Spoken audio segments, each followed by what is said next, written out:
Hello everyone, this is Pragya Singh. Welcome back to my channel. जैसा कि आप सभी लोग जानते हैं, हम ओ लेवल के पाइथन सीरीज़ को पढ़ रहे थे, जो कि मॉड्यूल नंबर 3 है।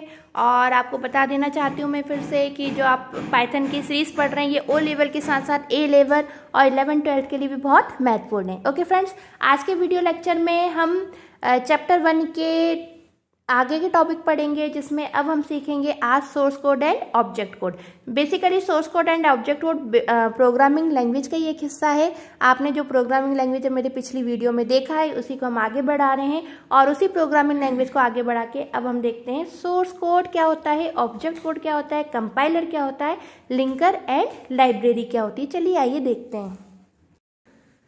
ओके फ्रेंड्स, तो आपने प्रोग्रामिंग लैंग्वेज का कंसेप्ट जान लिया है पिछले वीडियोस में कि किस तरीके से प्रोग्रामिंग लैंग्वेज वर्क करती है। इसमें आपने देखी machine language, assembly language and high level language. ठीक है, तो अब ये तो आप जानेंगे कि आज के जमाने में जो लैंग्वेज काम कर रही है वो आपकी हाई लेवल लैंग्वेज है या फिर वेरी हाई लेवल लैंग्वेज है, जिसमें हम लोग काम कर रहे हैं। ठीक है, जिसमें सॉफ्टवेयर डेवलप होते हैं आजकल। ठीक है, अब देखिए, अभी मैंने आपको जब लैंग्वेजेस के बारे में पढ़ा था, मशीन, असेंबली और हाई लेवल लैंग्वेज, तब मैंने आपको क्या उदाहरण देके समझाया था। मैंने आपको उदाहरण देके समझाया था कि जो यूजर है वो क्या यूज करता है, इनपुट आप डायरेक्ट हाई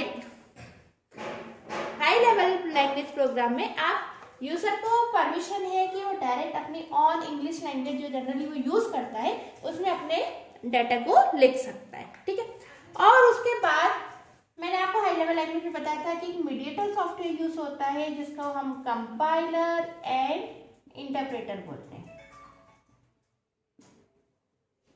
ठीक है, तो मैंने बताया था कि ये जो आप लिखते हैं कोडिंग, ये कंपाइलर की सहायता से क्या होता है, कंपाइल होती है। यानी जो आपने लिखा हुआ है 2+5 जो भी लिखा हुआ अपनी ऑन लैंग्वेज में, कंपाइलर उसको क्या करेगा, मशीन की भाषा में कन्वर्ट करेगा। ओके, तो मशीन की भाषा में से कन्वर्ट करना मैंने आपको बताया था। वो इस तरीके से कुछ कन्वर्ट करेगा, 2 को इस तरीके से कन्वर्ट करेगा। ये 10 है, आपको दिख रहा है या नहीं, अच्छे से रुक जाइए, अच्छे से लगा रखती हूँ।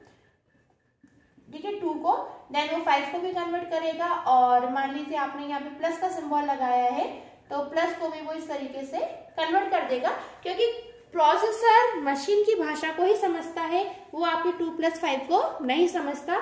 तो 2+5 को प्रोसेसर समझ सके, क्योंकि प्रोसेसिंग तो प्रोसेसर ही करेगा ना कंप्यूटर के अंदर, तो प्रोसेसर इस बात को समझ सके, उसके लिए क्या यूज में आ रहा है, कंपाइलर एंड इंटरप्रेटर। ठीक है, इन दोनों के बारे में हम थोड़ा सा डीप में आगे पढ़ेंगे। अभी तो आपको पता है कि कंपाइलर क्या करेगा, आपने जो भी इनपुट लिखा है उसको कन्वर्ट करेगा बाइनरी लैंग्वेज में। ओके, तो ये जो आप लिखते हैं, जो अपनी ऑन कोड लिखते हैं और ये जो बाइनरी भाषा में कन्वर्ट होता है, इनको हम क्या कहते हैं, इसके बारे में हम जानना चाहते हैं, जानते हैं। ठीक है, तो देखिए, जब भी यूजर कोई भी प्रोग्राम लिखता है, प्रोग्राम की कोडिंग लिखता है, हाई लेवल लैंग्वेज में लिखता है, तो वो सिंपल तरीके से लिखता है। ठीक है, फॉर एग्जाम्पल एक छोटा सा एग्जाम्पल देकर मैं समझा रही हूँ। डीप में तो जब हम प्रोग्रामिंग पढ़ेंगे तब आपको अच्छे से समझ में आएगा। ठीक है, सपोज यूजर को प्रिंट करवाना है 2+5।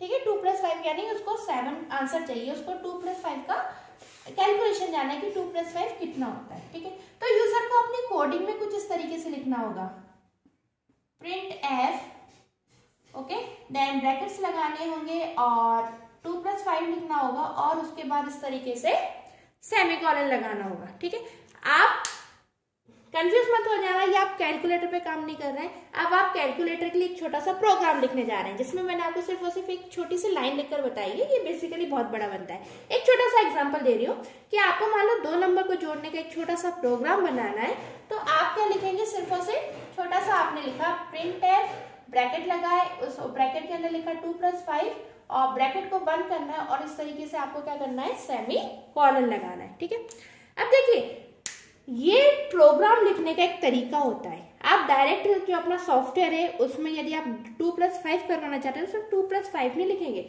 आपको इस तरीके से पूरा लिखना पड़ेगा।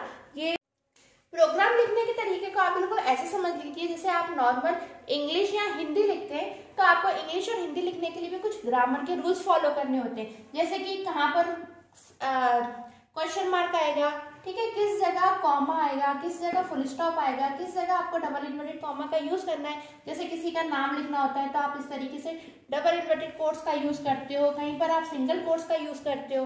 ठीक है, आप सबने इन सब का यूज किया होगा।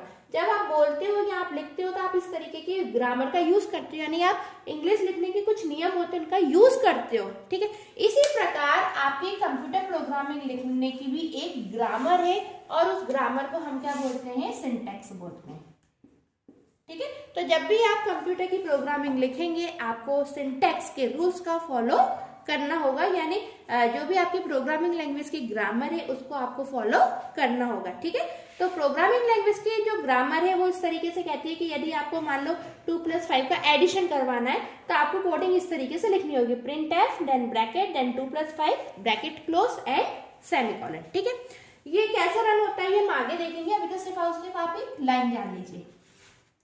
अब हम देखते हैं कि जो आपने लिखा है इसको हम क्या बोलते हैं, जो प्रोसेसर में बाइनरी लैंग्वेज में कन्वर्ट हुआ है कंपाइलर के द्वारा, उसको क्या बोला जाता है। ठीक है, तो देखिए जो यूजर लिखता है स्टेटमेंट, यूजर ने ये जो कोडिंग लिखी है इसको हम बोलते हैं सोर्स कोड।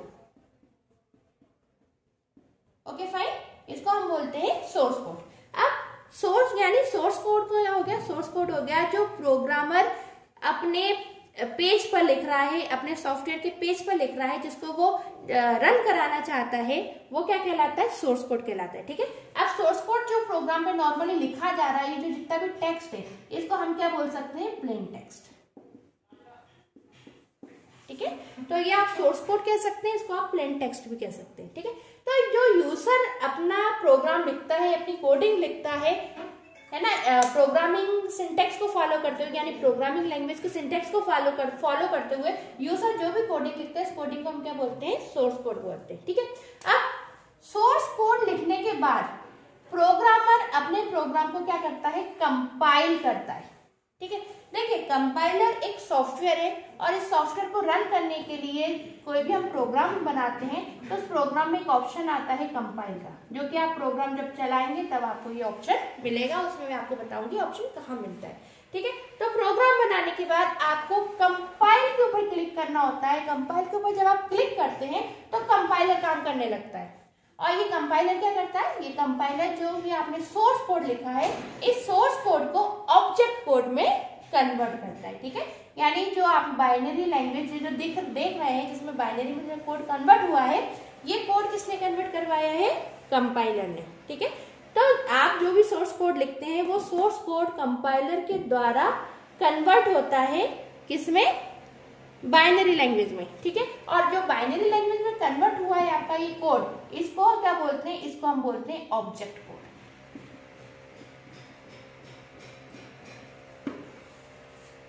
ठीक है, जो फिर से सुनिएगा ध्यान से, जो यूजर कोड लिखता है इसको हम सोर्स कोड कहते हैं। ये वाला सोर्स कोड प्रोग्राम में लिखने के बाद कंपाइल होता है। ठीक है, और कंपाइल किसके द्वारा होता है, कंपाइलर सॉफ्टवेयर के द्वारा। आप जहाँ भी जिस भी प्लेटफॉर्म पे काम कर रहे हैं वो वाला प्लेटफॉर्म आपको कंपाइल का एक ऑप्शन देगा। ठीक है, आपको वो मैं जब प्रैक्टिकल कराऊंगी तब दिखाऊंगी कि वो ऑप्शन आपको किस तरीके से दिखता है। तो आप जब कंपाइल करेंगे, कंपाइल पे क्लिक करेंगे तो कंपाइलर वर्क करेगा और कंपाइलर आपके सोर्स कोड को ऑब्जेक्ट कोड में कन्वर्ट कर देगा। ठीक है, तो ये बेसिकली जो कोड है वो कौन सा है, आपका ऑब्जेक्ट कोड। ठीक है, अब इस ऑब्जेक्ट कोड पे आके प्रोसेसर क्या करता है, कार्य करता है। ठीक है, तो ये आपका इसने यूज कर लिया आपके प्रोसेसर ने, अब आपका प्रोसेसर के अंदर ये डाटा ऑब्जेक्ट कोड आ चुका है। लेकिन बात ये है कि प्रोसेसर को भी कैसे समझ में आएगा कि उसने करना क्या है। इसके अंदर कुछ ना कुछ सेटिंग्स वगैरह सब कुछ पहले से की होगी ना सॉफ्टवेयर में, तभी तो ये काम करेगा। अदरवाइज प्रोसेसर खुद एक मशीन है, इसको तैयार कैसे किया गया होगा इस वर्क को करने के लिए। ठीक है, तो बेसिकली देखिए आपके जो सॉफ्टवेयर होते हैं, जो आपकी हाई लेवल लैंग्वेज है, सॉफ्टवेयर आते हैं जिसमें आप कोडिंग करते हो, वो उसके अंदर क्या होता है, उनकी खुद की बनी हुई एक खुद की लाइब्रेरी होती है। ठीक है, उनकी खुद की अपनी एक बड़ी लाइब्रेरी होती है।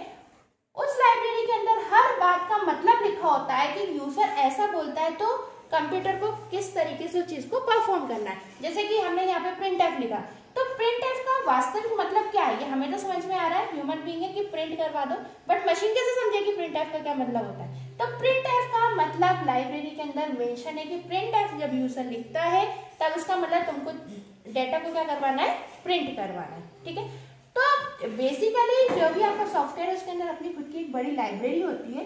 तो क्या होता है, जब भी आपका सोर्स कोड कंपाइलर के द्वारा ऑब्जेक्ट कोड में कन्वर्ट होता है तो वो ऑब्जेक्ट कोड किस में जाके इंक्लूड होता है, कहाँ जाता है, वो लाइब्रेरी से लिंक करता है। ठीक है, आपका ऑब्जेक्ट कोड लाइब्रेरी से लिंक करेगा, ध्यान रखिएगा, लिंक। अच्छा, लिंक करने के लिए एक सॉफ्टवेयर होता है जिसका नाम होता है लिंकर।